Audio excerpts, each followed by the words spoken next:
हर हर महादेव। ये कहानी जो मैं आपके सामने अधूरी छोड़ के गई थी, ये कहानी है यूपी के दो लड़कों की, एक इलाहाबाद की और एक बनारस के लड़के की। इलाहाबाद के लड़के ने, उसके मन में उस दिन जो दुविधा पैदा हुई वो बनारस के लड़के ने पूरी तरह से पूरी कर दी।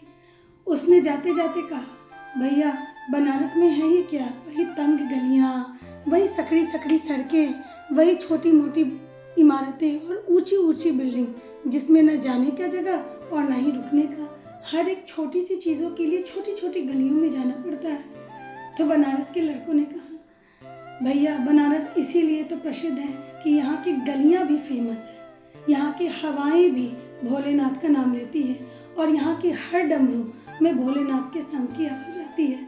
उसने बोला कि बनारस क्या है ये तो तुम्हें मणिकर्णिका घाट पे ही पता चलेगा, कल मिलना शाम में फिर से मणिकर्णिका के घाट पे। उसने कुछ नहीं कहा, उसने बोला हर हर महादेव, कल फिर मिलते हैं। इलाहाबाद का लड़का कुछ समय पहले ही मणिकर्णिका घाट पे जाके बैठ गया।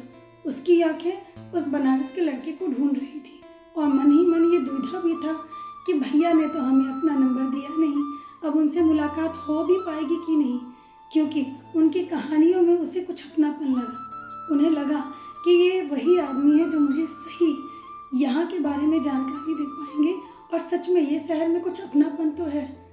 लेकिन बनारस का लड़का तब तक आया नहीं था। उससे पहले इलाहाबाद के लड़के उस घाट के किनारे चुपचाप बैठ के वो जलती हुई चिता को बहुत ध्यान से देख रहा था। जो चिता उसने देखी वो बहुत छोटी हो चुकी थी। देखते देखते उसके मन में बहुत सारे प्रश्न उभर रहे थे, लेकिन फिर भी कभी वो उन चिताओं को देखता, कभी बहते हुए उन गंगा की लहरों को और साथ ही साथ वहाँ से गुजरती हुई उन नावों को। तभी पीछे से एक आवाज़ आती है, हर हर महादेव। उसने पीछे पलट के देखा तो बनारस के लड़के उसे मिलते हैं। उसने बोला, भैया आपने आने में देर कर दी। तो उस बनारस वाले लड़के ने कहा, भैया देर हम नहीं, आप वक्त से पहले हैं। आप ये देखने आए कि मणिकर्णिका घाट कैसा है? तो उसने बोला हाँ। तो बनारस वाले लड़के ने पूछा, क्या देखा यहाँ? बोला, क्या देखा, जो घाटों पे होता है, चिताएं जल रही हैं, नाव जा रही हैं, गंगा की लहरें अपना रुख बदल रही हैं। तो उसने पूछा, क्या देखा? मैंने बोला, यही देखा। फिर बनारस के लड़के ने कहा, बड़ी चिता को देखा या छोटी चिता को? इलाहाबाद के लड़के को समझ नहीं आया। उसने बोला, चिता तो चिता होती है भैया, छोटी चिता और बड़ी चिता में क्या फ़र्क है? बोला, इसमें भी कहानी है।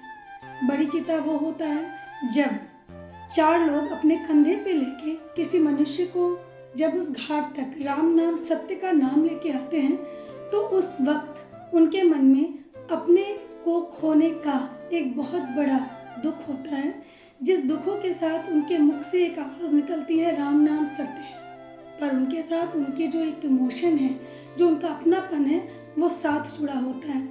जिन रास्तों को वो तय करके मणिकर्णिका घाट तक पहुंचते हैं, वहां तक आते आते उस आवाज़ में एक धीमापन आता है, वो अपनापन भी थोड़ा थोड़ा कम होता है। जब अपनों को वो उस चिता पर रखते हैं तो वो चिता बड़ा होता है, बहुत बड़ा होता है।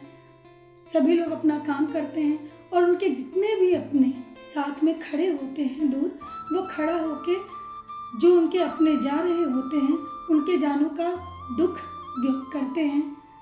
उनके मन में एक बहुत बड़ा संकुचित होता है कि क्यों ये हुआ, कैसे हुआ, आज ये हमारे साथ थे और आज चले गए। लेकिन जलते जलते जब वो चिता बड़ी से छोटी हो जाती है तो जो सामने खड़ा हुआ व्यक्ति होता है वो असत्य से सत्य के करीब आ जाता है। एक ऐसा सत्य जो वो धीरे धीरे समझ जाता है कि जीवन की शैली कितनी भी बड़ी क्यों ना हो, ऊंची हो, नीची हो, बिजी हो, बहुत कठिन हो, सुखमय हो या दुखमय हो, पर अंततः सत्य यही है जो छोटी चिता को देख के मिलता है।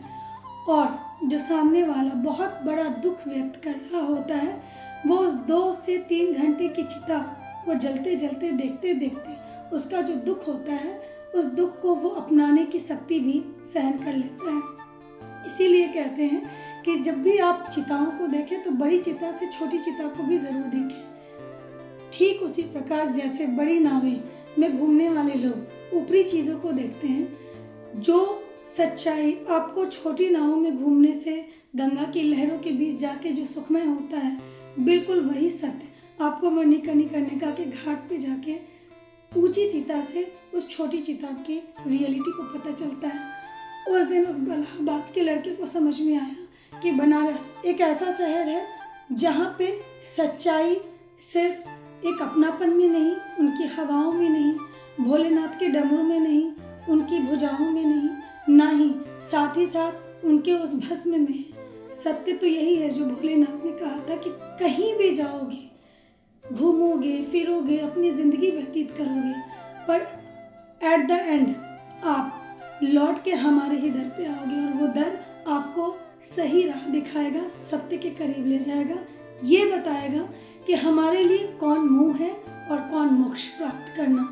इससे ज़्यादा अगर आपको बनारस के बारे में और जानना हो तो बनारस की और कई कहानियाँ हैं हमारे साथ जो हमेशा आपके सामने मैं लेते आऊँगी। अब तक के लिए एक छोटी सी कहानी के साथ, कुछ नई सीख के साथ। हर हर महादेव।